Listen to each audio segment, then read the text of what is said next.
Hey, so I just wanted to come in and talk a little bit about self-worth and how important it is to really be mindful of the messaging in your environment. Your home is one thing, but like really just going out, especially if you're like on the grid, wherever you live, it's kind of like the movie They Live, and if you haven't seen that movie, then you're definitely living under a rock, but it's very similar to that. And the more you become aware of the intentional messaging behind the surface messaging, you'll basically see like the real message. And your subconscious mind, that particular realm within itself, will pick up on exactly what it is that you believe. And I keep talking about belief systems because it's probably one of the most important parts of, or ways of really connecting to true change, right? In whatever it is that you're doing, whatever it is that you are becoming, whatever that change is, you have to go and check your belief systems, getting to the core of who you are. But sometimes getting to the core of who you are, going directly to that place, is not always pretty, because old beliefs will sit there and you'll have to clear them, but you have to kind of like observe them first, so but knowing that behind all of that, you are a beautiful being that is already perfected. And it's whatever that you bring to the table that makes you, built on top of that foundation. So whatever that is. So it's really just clearing the belief systems. But I actually have an example, because I see the signs everywhere. And it's very important that in real time that you make the changes necessary. So sometimes your reality is lying to you. What do I mean by that? Lying to your consciousness, but telling the truth from your subconscious perspective. And that reality can feel very conflicting. Okay, your consciousness believes one thing because it is more so of an on-purpose consciousness. The focal point, that's kind of like the sun, the focal point is very specific. It's very intentional. So when we're focused on something, everything else is kind of like, just there.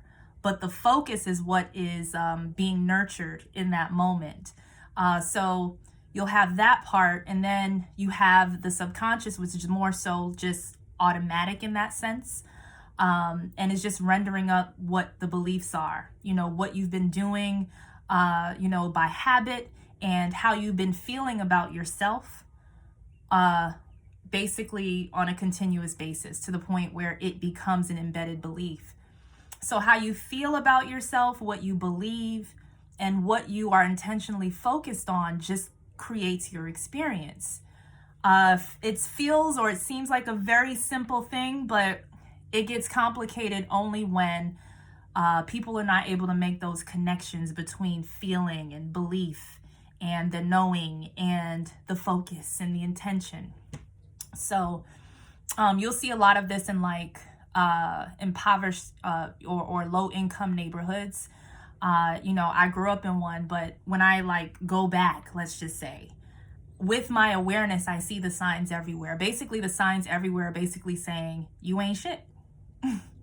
You ain't shit, and you ain't never gonna be shit, so don't even try it. And it just makes the people feel like they are unworthy of nice things or some kind of like luxury, even the simple luxuries. There's sometimes like this invisible wall based upon resonance that is built due to this system. So it's like, usually, and you'll see this like in neighboring neighborhoods, and one being extremely drastic from the other.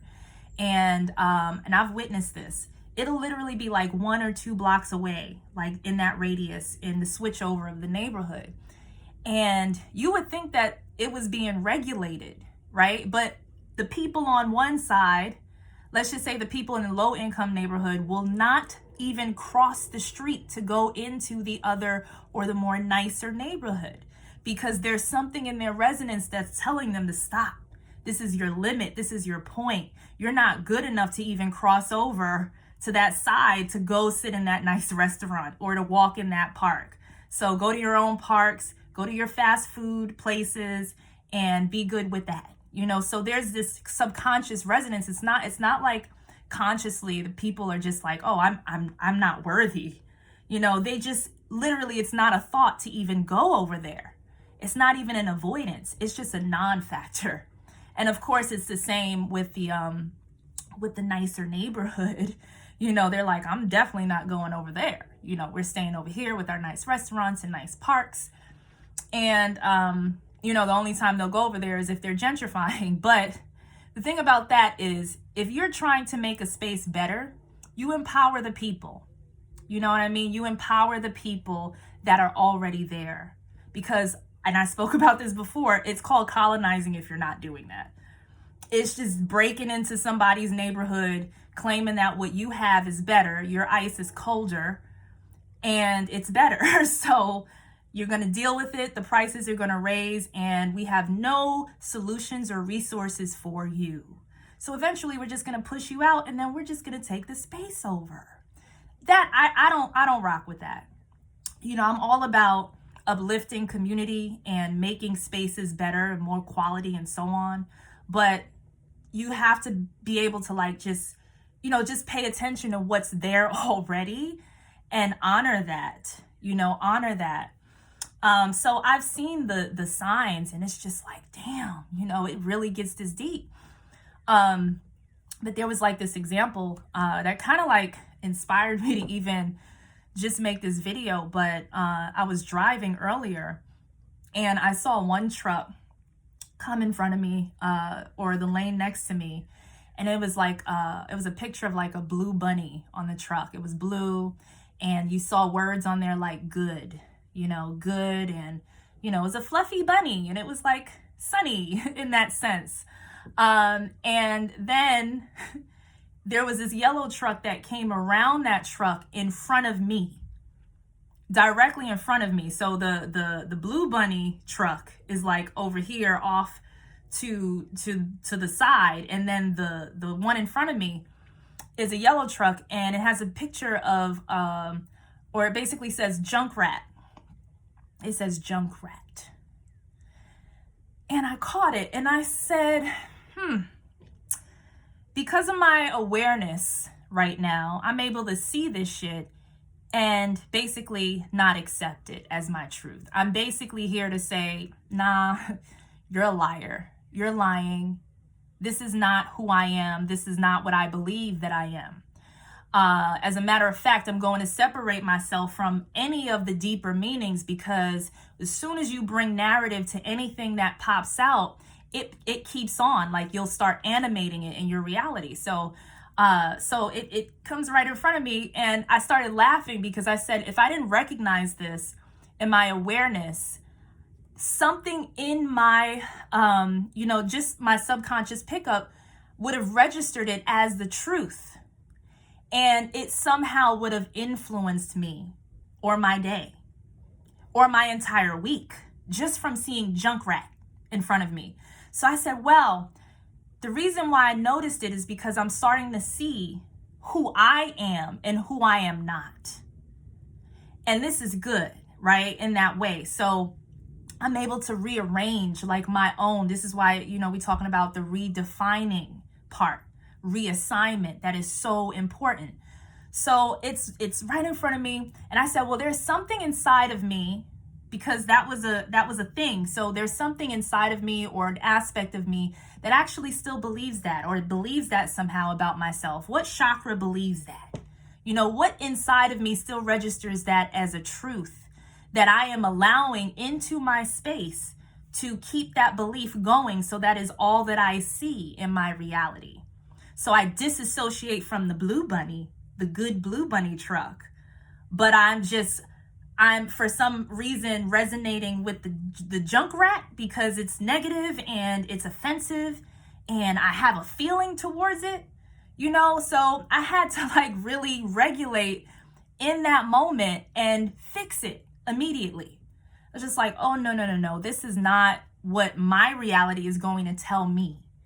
So it's really going in and being that detailed just a few times, so that your subconscious, because it's about repetition. And when you get to that point of repetition, just like everything else in your life, it's going to eventually stick. It's going to become like embedded within your truth, so that it doesn't show up the way it used to show up. So whether, because I said I grew up in a low income neighborhood and homeless and all of that stuff, right? So there's still beliefs that I have about myself that right now are not true. So my consciousness has already moved beyond all of those circumstances, clearly. But my subconscious, or like the heart space, which is the resonance for that, it still registers somehow. So a belief from like just being a child to like my adult self, just in conflict. And that feels like inner war. So it's kind of like, wait a second, like just this can't be, this is not how we feel about ourselves anymore consciously. So let's change it right now. Another example, I actually have it on video. I might show it. I don't know. This is how insane, right? I feel like the guy in They Live, like, just look at this shit, right? But it's all good. Like, it's not that big of a deal once you really get into it. But so I was in front of a food spot, and there was something covering the letters. So in actuality, it actually said welcome home. But because some of the letters were covered in from my point of view, it said welcome ho. It said welcome ho. And I laughed and I said, ooh. I said, what is the reality telling me here? I said, oh, am I a hoe? Is my subconscious telling me that I am a hoe? So I laughed at it and I said, it says welcome home. That's what it says. Are you a hoe? And if you are, that's nobody's business. Right? So it's just kind of like that. So, and then even part of the letter, it was like covered up, and it was like, you saw like the M kind of just shifted a little bit, and it even said welcome whore. And I said, ho, whore, and then it also said welcome back. But then I only saw welcome ba. So like, what the fuck? So welcome ho, welcome whore, welcome ba. Is that the Merkaba? Is that what we talking about here? So I said, is my Merkaba telling me that I'm a whore, a hoe, and like that's my body? Because ba actually means body in the part of Merkaba, right? So I was just like, damn, so I had to go in and like really rearrange shit. And I said, you know what? Anything that is meant to be derogatory, my reality is not going to troll me. I'm going to own up to the shit that, is supposedly supposed to offend me. Okay. Because that's kind of like the Magdalene Mary kind of situation. Mother Mary is just like a saint, and then everyone calls Magdalene the whore, and there's no in between. As a divine feminine, you got to be one or the other. So the point of that is to really embrace all of it, right? So I laugh at it. It's just like, yeah, there's some things I, did in the past. Okay. I'm also a mother, so, oh my God, for being all of it, damn, excuse me if I actually own up to the shit that I do or that I have done, so I'm not going to let my reality make me feel bad. So subconsciously, there would have been a part of me that felt low vibrational, down about myself, and shame and guilt had I not caught that, because that's what the signs do. So it is that deep, but it doesn't have to be. When you catch it, just catch it and change it in real time. And laugh at it, yell at it, say, listen, you're a fucking liar. All right, subconscious, are you registering this shit? Okay, let's keep it moving, because if it shows up again, we already know what it is. And this is how your subconscious knows how to just create the reality for you in the way, or at least catching up to like your consciousness, knowing how you truly feel about yourself today, and honoring, but letting go of how you used to feel, so that it doesn't interfere with your right now. So just wanted to share that.